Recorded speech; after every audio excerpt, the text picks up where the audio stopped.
आज फिर हम आए हैं, थर्सडे है। आज का वीडियो जो है वो हैबिट बेस्ड प्रोग्राम का एक बहुत इम्पॉर्टेंट कड़ी है।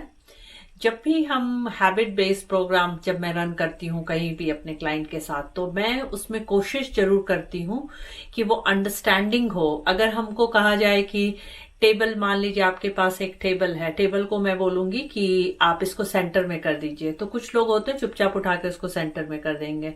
कुछ लोग होते हैं वो रिफ्यूज करेंगे कि सेंटर में अच्छा नहीं लग रहा है। कुछ लोग ये पूछेंगे कि इसका कारण क्यों है कि सेंटर में रखा जाए टेबल। तो ये जो वाई है ये पूछना बहुत जरूरी है कि कोई भी हैबिट हम कर रहे हैं तो ये क्यों जरूरी है। तो मैं सब हैबिट के साथ आपको बताई कि किस लिए ये जरूरी है और किस लिए इस तरीके से खाने से आपको क्या होगा। लेकिन साइकोलॉजिकली क्या होता है, क्यों ऐसा होता है कि मैं आजकल, क्योंकि मैं यूट्यूब वीडियो नहीं बनाती थी, मैं ज्यादातर फेसबुक लाइव करती थी या इंस्टाग्राम करती थी, तो अब मैं बहुत रिसर्च कर रही हूँ और मैं देखती हूँ कि मुझे बहुत दुख हुआ ये देख के कि लोग डाइट प्रोग्राम में केवल 500 कैलोरीज का डाइट डाल रहे हैं, 600 का। देखिए, सबसे पहली बात तो क्या है कि आपको ये समझना पड़ेगा कि एनर्जी इन एनर्जी आउट, ये इक्वेशन होता है। तो आप जो खा रहे हैं, अगर उसको आप मतलब बर्न नहीं कर पा रहे हैं तो आप वेट गेन कीजिएगा। तो चाहे वो आप कीटो डाइट ले लीजिए, चाहे आप कोई और डाइट ले लीजिए, चाहे आप प्लांट बेस्ड फूड पे हैं, जो भी है, लेकिन अगर आप इस चीज को बैलेंस नहीं कर रहे हैं, आप अच्छी चीज भी बहुत ज्यादा खा रहे हैं, तो आप वेट पुट ऑन कीजिएगा।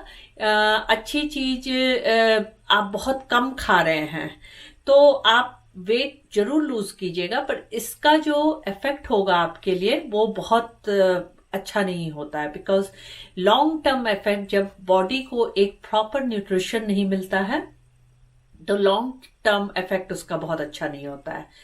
तो सबसे पहले आपको ये समझना है कि आप जो भी खाना खा रहे हैं, आपकी क्वांटिटी कैसी है। और इस पे हमने बात किया था कि स्लो ईटिंग होना चाहिए, 80% होना चाहिए, जिससे आपको समझ आए कि 4 घंटे के बाद भूखने।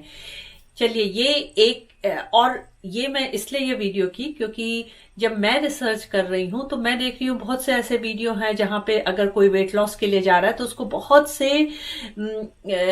प्लेटफॉर्म ऐसे हैं जहां की उनको बहुत से चीज दिखेंगे, लेकिन कितना सही है वो चीज और क्यों ये साइकोलॉजी पे कैसे काम करता है। अगर आप मेरे प्रोग्राम को सुन के और आप मेरे ही प्रोग्राम में स्टिक कर रहे हैं और आपको ये पेशेंस है और आपको ये अंदर से आपको ये ट्रस्ट है कि ये प्रोसेस आपके लिए काम करेगा, तो ये प्रोसेस काम करेगा। लेकिन आपको ये लगेगा अगर कि कुछ ही दिन के बाद आपको लगेगा नहीं नहीं ये तो वेट लॉस का है, या मुझे लगता है कि इससे अच्छा वो प्रोग्राम है, या मैं 500 ही कैलोरी खा के देखूं, या केवल पूरे दिन पानी और जूस पी के ही देखूं, तो वो जो है कि हमारा मन जो है वो सब तरफ लग जाएगा और हम जिस चीज के लिए शुरू किए हैं कोई चीज, वो हम कंसंट्रेट नहीं कर पाएंगे उस चीज पे। तो ये साइकोलॉजी पे काम करता है। बिकॉज अगर आप अपने अंदर ये डालिए कि नहीं, मुझे इस प्रोग्राम से ये चीज है और मैं इसके लिए तैयार हूं, पेशेंस रखती हूँ। और मैं ओपनली आपको कह रही हूँ कि अगर आपको कोई क्वेश्चन है, ब्रीथ मूव लव है मेरा जो फेसबुक का पेज, या इंस्टाग्राम में है, आप मुझे मैसेज दीजिए। मेरा वेबसाइट बन गया, आप मुझे मैसेज देके पूछे कि अच्छा अर्चना, या आप यूट्यूब में ही नीचे लिख के पूछे कि अच्छा मैं ये खा के देख रही हूँ, ये करके देख रही हूँ, मुझे ऐसा लग रहा है। तो बहुत बार क्या होता है कि जिस चीज के लिए आप कंफ्यूज हो रहे हैं उसका आंसर मेरे पास शायद हो, क्योंकि मैं इतने साल से सबके साथ काम कर रही हूँ, तो मुझे पता चलता है कि हाँ, एक आदमी का कंसंट्रेशन एक प्रोग्राम में नहीं होके 10 प्रोग्राम में, और 10 प्रोग्राम में होने से हम कभी गेन नहीं करते हैं। तो ये आपकी बात हो गई। कैसे आप थोड़ा सा लिमिट कीजिए अपना सोशल मीडिया। आप जो भी प्रोग्राम, शायद आपको मेरा प्रोग्राम नहीं पसंद हो तो आप दूसरे किसी के प्रोग्राम को फॉलो कीजिए, पर फॉलो कीजिए। पर एक चीज को जरूर मैं वार्न करूंगी, क्योंकि अगर हम कैलोरीज डिफिसिट में इतना कम कर देते हैं तो वो लॉन्ग टर्म इफेक्ट हमारा मेटाबॉलिज्म बहुत लो हो जाएगा और वो सही नहीं है। अगर हम खाने से हर चीज निकाल देते हैं और हम कहते हैं हम यही खाएंगे, ये आपका लाइफस्टाइल नहीं हो सकता। आपका लाइफस्टाइल उसको कहते हैं जिसको हम मेंटेन कर सके। जैसे कि रोज सुबह आप ब्रश करते हैं, नहाते हैं, नाश्ता करते हैं, खाना खाते हैं, तो ये एक आपका लाइफस्टाइल है। आप अगर लिखते हैं तो आप लिखते हैं, आप वॉक पे जाते हैं तो आप वॉक पे जाते हैं। ये सारी जो लाइफस्टाइल है ये हमको बनाता है कि हम कैसे हैं। ये जो शॉर्ट टर्म कोई चीज है, ये शॉर्ट टर्म गोल्स हैं, और शॉर्ट टर्म गोल्स जो होते हैं वो कभी लॉन्ग टर्म हेल्थ बेनिफिट नहीं होगा उससे। उससे आपका जब मेटाबॉलिज्म बहुत गिर जाएगा तो आपको एक्सरसाइज करने की जरूरत नहीं होगी। मेरा मानना है खाना खाइए, उसको समझ के खाइए, माइंडफुली खाइए, एक्सरसाइज भी कीजिए। एक्सरसाइज भी एक बहुत बड़ी चीज है। दूसरा, साइकोलॉजी की बात आज हो रही है, तो साइकोलॉजी में ये आप समझिए कि ठीक है, मैं सोशल मीडिया में अपना डिस्ट्रैक्शन कम करूंगी और मैं कॉन्सेंट्रेट करूंगी कोई एक प्रोग्राम पे जिससे मैं समझूं कि अगर आपका, देखिए, अगर आप इस पेज को फॉलो कर रहे हैं तो डेफिनेटली आपको ये लग रहा होगा कि it's something different than other weight loss programme और एनीथिंग। तो नहीं, मैं इसको ही फॉलो करूंगी। और चीनी खराब है, मैदा खराब है, नमक खराब है, अगर हम हर चीज बैड बैड देख रहे हैं, अगर हम अपनी साइकोलॉजी ये बदलें कि ये फूड है, हाँ, कोई भी चीज जो है वो फूड है। लॉन्ग टर्म, शॉर्ट टर्म, ये फूड है जो हमें किसी न किसी तरीके से थोड़ा बहुत फायदा पहुंचाता है, थोड़ा नहीं फायदा पहुंचाता है। तो आप इसको ये कीजिए कि नहीं, हम फूड को गुड और बैड में नहीं डालेंगे। जब आप फूड को गुड और बैड में नहीं डालते हैं तब आप जरा ओपन दूसरे तरीके से होते हैं। जैसे कि आदमी से ही आप किसी से मिल रहे हैं, अगर आप एक परसेप्शन रख के नहीं मिलते हैं कि वो आदमी खराब है, जब हम किसी के लिए खराब सोचते हैं तो वो आदमी कितना भी अच्छा कुछ कर रहा है हमें वो खराब ही दिखता है ना। जब हम सोचते हैं कि कोई बहुत अच्छा है तो वो खराब भी करता है तो हम उसको माफ कर देते हैं, क्योंकि वो हमें लगता है कि वो सेम चीज खाने के है। इसको कहते हैं रिलेशनशिप विथ फूड। तो आपका रिलेशनशिप कैसा है फूड से? क्या आप खाने को खराब देखते हैं या खाने को आप अच्छा देखते हैं? मेरे लिए कोई खाना खराब नहीं है, कोई खाना अच्छा नहीं है। ठीक है, प्रोसेस्ड फूड जो है वो बहुत नहीं खाना चाहिए, लेकिन कभी कभी जब आप कहीं स्टक हैं कोई चीज में, जैसे आप कहीं ऐसी जगह पे हैं जहां आपको कुछ भी खाने को नहीं मिल रहा है, हाँ, आपको पानी पीना है और आपको खाना खाना है और आप एकदम भूखे हैं और आपको उसकी वजह से सर में दर्द है, आपकी तबीयत खराब हो रही है और आपको कोई एक बहुत बड़ा टास्क निभाना है और आपके पास वो जो खाना आप खाते हैं वो उपलब्ध नहीं है, तो आप क्या कीजिएगा? मेरा मानिए तो मैं क्या करूंगी, जो भी चीज मुझे उस समय उस प्रेजेंट मोमेंट में मिल रहा है, मैं कभी मैकडोनल्ड में नहीं खाती हूँ, मैं कभी केएफसी में नहीं खाती हूँ, मैं वो सब पसंद ही नहीं करती हूँ, मुझे अच्छा ही नहीं लगता है। लेकिन अगर वो नेसेसिटी हो जाएगी तो मैं खाऊंगी, तो इसलिए मैं उसको बैड नहीं बोलती हूँ। मैं ये समझती हूँ कि जरूरत पे खाने को हम खा लेते हैं वो चीज, हाँ। और अगर हम कभी कभार कोई चीज खा रहे हैं तो आपको इतना हार्म नहीं करेगा कि जिससे कि आपकी दुनिया एकदम उलट पुलट जाए। तो लाइफस्टाइल को ऐसा बनाइए कि लाइफस्टाइल थोड़ी फ्लेक्सिबल भी हो, लेकिन एक जब हमारा संकल्प, संस्कृत में वर्ड होता है संकल्प, मैं योगा की टीचर हूं, संकल्प और गोल सेटिंग इज डिफरेंट। संकल्प हम एक ये लेते हैं कि नहीं, हम ज्यादा से ज्यादा कोशिश करेंगे कि हम ऐसी चीज खाएं, ऐसी चीज पिए जो उगती हो, जो जमीन से नीचे हो, जैसे जिसका कि कोई भी इस तरीके का ये नहीं हो कि जो फैक्ट्री में बना हो, उस तरीके का। अगर हम ये संकल्प जैसा लेते हैं, लेकिन क्या होता है उस संकल्प में भी हम इतना प्रोविजन जरूर रखते हैं कि हाँ, कभी कभार कोई बात हो गई। और जब हमारी प्रायोरिटी क्या है लाइफ में, अगर आपकी प्रायोरिटी, आप पीएचडी कर रहे हैं, मुझे याद है जब मैं बहुत सी पढ़ाई कर रही थी तो उस समय मेरी प्रायोरिटी थोड़ी शिफ्ट हुई थी खाने से, क्योंकि मुझे खाना उस समय मेरे लिए नीड था, वांट नहीं था, नीड था, हाँ, नेसेसिटी हो गई थी। तो उस समय मेरे पास समय कम था कि मैं खाना बहुत तरीके का बनाऊं करूं, तो कोशिश मैं करती थी कि फल खा लूं, ये खा लूं। लेकिन कभी कभी ऐसा होता है जब आप परिवार वाले हैं और आपके साथ बच्चे हैं, हस्बैंड है, कुत्ता है, मेरे घर कुत्ता भी एक है। तो हम क्या करते हैं कि हमें थोड़ा फ्लेक्सिबल होना पड़ता है। अगर हम फ्लेक्सिबल नहीं होते हैं तो हम इतने रिजिड हो जाते हैं, तो वो हमें हार्म करता है। बिकॉज फिर जो हमारा जो चीज, जैसे मान लीजिए मैं पढ़ रही हूं, तो पढ़ने से मेरा फोकस हट जाएगा। अगर मेरी प्रायोरिटी उस समय पढ़ाई है, लेकिन बैक में इसीलिए लाइफस्टाइल मैं बोलती हूँ करने के लिए, क्योंकि अगर हम अपना आदतें, अपनी हैबिट्स अच्छी रखते हैं तो थोड़ा बहुत आप इधर उधर होइएगा, पर फिर आप उस अच्छी आदत पे आ जाइएगा। तो ये वीडियो मेरा इसलिए बनाना, मैं मानती हूँ कि ये जरूरी था, क्योंकि जब हम हैबिट्स डाल रहे हैं तो आपको एक टीचर की तरह मैं बता रही हूँ, हाँ अच्छा पानी पियो, सूरज उगने के समय, मतलब सूरज जब सबसे ऊपर रहता है तब खाना ज्यादा पचता है। ठीक है, आप मेरी बात को फॉलो कर रहे हैं, लेकिन अगर आपको ये लगने लगेगा कि ये एक स्कूल, एक क्लासरूम है और जहाँ की आपको परफॉर्म करना, यहाँ आपको परफॉर्म करने की बात नहीं है, यहाँ आपको ये समझने की बात है कि ये आपके लाइफस्टाइल में कहाँ कैसे आप डाल सकते हैं। और आपकी साइकोलॉजी क्या है खाने के प्रति। खाना एक ये श्राप नहीं है हमारे लिए, क्योंकि खाना हमारे पास हैंडी आता है जब हम बहुत इमोशनली कभी ड्रेन्ड होते हैं, या कोई हमसे बात नहीं कर रहा है, या हम लोनली फील कर रहे हैं, या हमारा दिन बहुत हार्ड गया है। तो जब हम कुछ खाते हैं तो हम कैसा महसूस करते हैं, जो चीज हमें पसंद है वो खाते हैं हम, हमें लगता है कि हम थोड़े खुश से महसूस करते हैं उस समय। तो इसको बोलते हैं न्यूरिशमेंट। आपका न्यूट्रिशन की बात मैं हैबिट्स में कर रही हूँ, पर ये न्यूरिशमेंट है।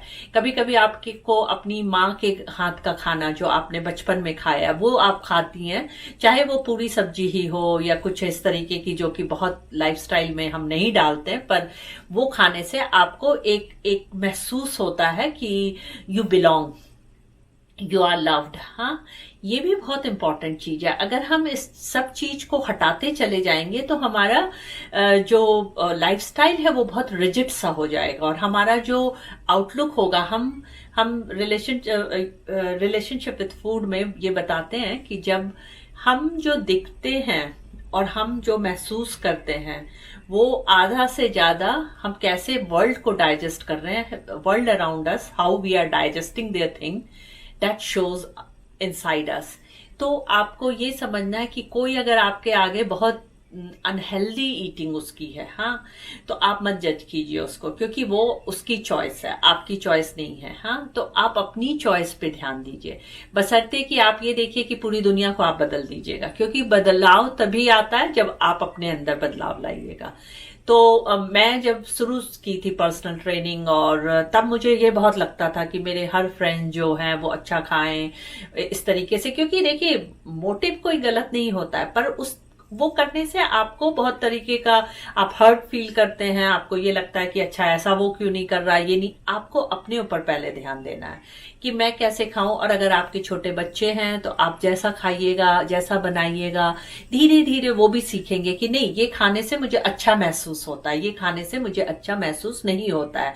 Rather than saying the food is good और bad, you are experiencing it in your life, कि ये खाती हूं तो मुझे अच्छा लगता है, ये खाती हूं तो मुझे अच्छा नहीं लगता, ये खाने से मुझे थोड़ा सा ईचिंग हो जाता है, इन्फेक्शन हो जाता है, ये खाने से मुझे ईचिंग इन्फेक्शन नहीं होता है। That is the wisdom of the mind, that is the wisdom what you will gain from this programme. तो आप इसको धीरे धीरे समझिए और धीरे धीरे अपने साइकोलॉजी को चेंज कीजिए। इसी तरीके से मैं बहुत छोटे छोटे चीज पे करूंगी, जैसे एक है कि हमारी कंडीशनिंग जो होती है, जिस तरीके की हमारी कंडीशनिंग है, जैसे हमें बढ़ाया गया है घर में, ये नहीं कि हमारे माँ बाप या जो हमारे बड़े हैं वो गलत सोच के बढ़ाए हैं, लेकिन बहुत बार हम भी माँ बाप हैं, हमसे भी गलतियां होती हैं। वो कंडीशनिंग का भी इफेक्ट होता है हमारे खान पान में और हमारे लाइफस्टाइल पे, जिस तरीके से हम रहते हैं। दूसरा है कि हम अपने को किस तरीके से बनाते हैं, हमारा जो इनर टॉक है वो कैसा है, उसका भी ये होता है। तो हम ये सारी बातें जैसे हर वीडियो पे, इसीलिए मैं चाहती हूँ कि ये एक ऐसा प्रोग्राम मैं रन करती हूँ अपने क्लाइंट्स के साथ भी, जहाँ की मुझे लगता है कि आपको ये लगे कि हम और आप बात कर रहे हैं, रेदर देन आप वीडियो देख रही हैं। और मैं ऐसी कोई भी चीज नहीं बताना चाहती हूँ जो आपके लिए असंभव हो करना, हाँ, क्योंकि मुझे पता है कि 20-21 साल से रनिंग द फैमिली, अपना घर का काम करना, बाहर का काम करना, फिर अपने हेल्थ पे ध्यान देना। और शुरू में मैं ये करती थी क्योंकि मुझे लगता था कि मुझे ऐसा दिखना चाहिए। वो भी एक तरीके का आप पे बर्डन है या कंट्रोल मैकेनिज्म है। पर अब मुझे ये नहीं लगता है। मुझे लगता है कि मेरा नॉलेज, मैं जो काम कर रही हूँ और या जो मैं प्रैक्टिस कर रही हूँ, वो मैं अपने लिए करती हूँ। हाँ, वो मैं अपने लाइफस्टाइल को सही करने के लिए कर रही हूँ। उससे किसी का कोई लेना देना नहीं है। लेकिन क्या होता है, जब आप सही रास्ते पे होते हैं और सही चीज कर रहे होते हैं, तो आप रिफ्लेक्ट करते हैं वो चीज। अगर आपके अंदर बहुत ऐसा है, मतलब कुछ गलत सोचते हैं, गलत खा रहे हैं, गलत पी रहे हैं, तो आपका ऊपर का जो फिजिकल बॉडी है वो वैसा ही दिखने लगेगा और धीरे धीरे आप वो चीज। लेकिन इसका ये भी मतलब नहीं होता है कि किसी का फिजिकल बॉडी बड़ा है तो वो बेकार आदमी है। नहीं, वो ये दिमाग से एकदम निकाल देना चाहिए कि health is just about how you look, health is more than that. हाँ, किसी के लाइफ में क्या प्रायोरिटी है उस समय आपको नहीं पता है, इसलिए यू कांट जज एनीवन। कि कोई मोटा है आप उसको मत जज कीजिए, कोई पतला है उसको मत जज कीजिए। आप वो काम कीजिए जो आप कर सकते हैं। और आजकल के जमाने में जब हमारे पास यूट्यूब है तो, और बहुत से ऐसे सोशल मीडिया में ये हैं जहां बहुत सी अच्छे काम हो रहे हैं, उनको सुनिए, उनको समझिए। लेकिन ये भी मैं समझती हूँ कि बहुत से ऐसे चैनल्स हैं जिनको देख के मैं बहुत परेशान हुई, क्योंकि मुझे लगा कि औरतों को हम बता रहे हैं तुम जितनी दुबली होती चली जाओ उतना तुम्हारे लिए अच्छा है। लेकिन ये हम नहीं कभी बता रहे हैं कि हमारे बॉडी में थोड़ा फैट होना भी जरूरी है, हमारे बॉडी में कार्ब्स होना भी जरूरी है, हम कभी कभी शुगर खा सकते हैं। इस तरीके का एक रिजिड प्रोग्राम कर देना कि जहां की आप अपने को हमेशा कम महसूस करें। आप कितना भी कीजिएगा तो आपको लगेगा मैं कम हूं। लेकिन मेरा मानना है कि कोई भी चीज के लिए आप कम मत महसूस कीजिए अपने को। इतना आपकी पोटेंशियल इतनी ज्यादा है, आप अपने को बड़ा महसूस कीजिए। आप एक्सरसाइज कीजिए किसी भी तरीके का, और हम एक्सरसाइज पे भी बात करेंगे। वीडियो एक इसके बाद वाला जो वीडियो है वो मैं एक्सरसाइज पे बात करूंगी। तो आप किसी भी फॉर्म का एक्सरसाइज लीजिए, एक्सरसाइज कीजिए, खाइए, बैलेंस रखिए अपने खान पान में। Nutrition and nourishment. हाँ, न्यूट्रिशन क्या हो गया, जो आपका हैबिट्स हम बता रहे हैं, या प्रोटीन कितना होना चाहिए, कार्ब्स, फैट, इस पे बात हम करेंगे। That is your nutrition. Nourishment क्या हो गया, जब अपने भाई बहन से आप मिल रहे हैं, माँ बाप से मिल रहे हैं, अपने दोस्तों से मिल रहे हैं, लेकिन उसका भी एक बैलेंस होना चाहिए, है ना। तो जब पर्व त्योहार है, कुछ है, तो आप कभी लड्डू खा लिए, या आप पूरी खा लिए, या समोसा खा लिए। जैसे मुझे समोसा बहुत पसंद है, तो आप खा लिए। तो इसका मतलब ये नहीं कि आपका लाइफस्टाइल सब खत्म हो गया, नहीं, वो आपने खाया क्योंकि उस समय अगर आप उस दिमाग से खाते हैं कि ये मेरा नरिशमेंट है, मैं अच्छा महसूस कर रही हूं, तो वो फूड भी आपको वैसे ही इफेक्ट करेगा। इसीलिए इसको कहते हैं रिलेशनशिप विद फूड। अगर आपके हस्बैंड या आपकी वाइफ या आपके बच्चे में आप केवल खराबी देखिएगा तो आपको खराबी दिखेगा। अगर आप उनमें अच्छाई खोजने लगिएगा तो आपको अच्छाई भी दिखेगा। और हम किसी को इसलिए नहीं प्यार करते हैं क्योंकि उसमें की सारी अच्छाई के लिए प्यार करते हैं। हम बहुत बार उसको इसलिए भी प्यार करते हैं because we like that person, we don't fall in love with the choices of people. हाँ, तो आप किसी की चॉइसेस पे कंट्रोल नहीं कर सकते। नटशेल में ये सारे पॉइंट्स हमने आज कवर किया है। थर्ड पॉइंट जो मैंने बताया आपको कि सोशल मीडिया से आप थोड़ा सा सतर्क रहें। हर चीज को आप फॉलो मत कीजिए, आपको जो सही लगता है वो कीजिए, लेकिन ये ध्यान रखिए ये लॉन्ग टर्म चीज है, इसको शॉर्ट टर्म मत बताइए। 500-300 कैलोरी का खाना मत खाइए बिकॉज वो आपके सिस्टम के लिए अच्छा नहीं है। आपका पीरियड्स होता है और आपका रिप्रोडक्टिव एज है या आपका मेनोपॉज है, आपको सपोर्ट की जरूरत है। जब आपका खान पान अच्छा है, आप उसको प्रोवाइड करेंगे जितना न्यूट्रिएंट चाहिए, वो बहुत जरूरी है। चौथा, आप ये कर सकते हैं कि खाने को गुड और बैड बोलना छोड़ दीजिए। लोगों के जो मैंने इसको जो कहा कि चॉइसेस पे आप हमेशा अपने चॉइस, अपने लाइफस्टाइल पे ध्यान दीजिए। और जब आप वो करना शुरू कीजिएगा तो आप देखिएगा कि धीरे धीरे आप समझने लगिएगा कि ये आपका बॉडी विजडम क्या है, किस तरीके से क्या खाने से आपको अच्छा लगता है, क्या खाने से नहीं अच्छा लगता है, क्या खाने से भारी महसूस होता है, क्या खाने से खुशी महसूस होता है। धीरे धीरे आप खुद ब खुद आप देखने लगिएगा कि खाना से आपका रिलेशनशिप क्या है। सो इतना ही आज के लिए। और मुझे लगता है कि ये बहुत इंपॉर्टेंट है, हैबिट से भी ज्यादा इंपॉर्टेंट है ये वाला लेसन, बिकॉज अगर इसको हम समझने लगते हैं तो हमारी बहुत सी मुश्किलें दूर हो जाएंगी और हम ऐसे भटकते नहीं रहेंगे हमेशा कि क्या खाना चाहिए और कौन सी किताब पढ़ें तो कौन सा वीडियो देखें, बिकॉज हम धीरे धीरे अपनी लैंग्वेज को समझने लगेंगे, अपने बॉडी को समझने लगेंगे। होपफुली आपको ये फायदा करेगा। और आपको कोई क्वेश्चन हो तो मैंने कहा कि आप मुझे लिख सकते हैं एंड मैं कोशिश करूंगी अपना समय निकाल के आपको जवाब देने का। That's it. तो आप अगर इस वीडियो को फॉलो करते हैं तो जरूर लाइक कीजिए, सब्सक्राइब कीजिए, अपने फ्रेंड्स फैमिली सबको बताइए कि अगर इसको देखने से आपको जरा सा भी कुछ फायदा होता है तो डेफिनेटली कीजिए। और मुझे आप टैग भी कर सकते हैं इंस्टाग्राम में, विच इज अर्चना एम। तो बाय बाय।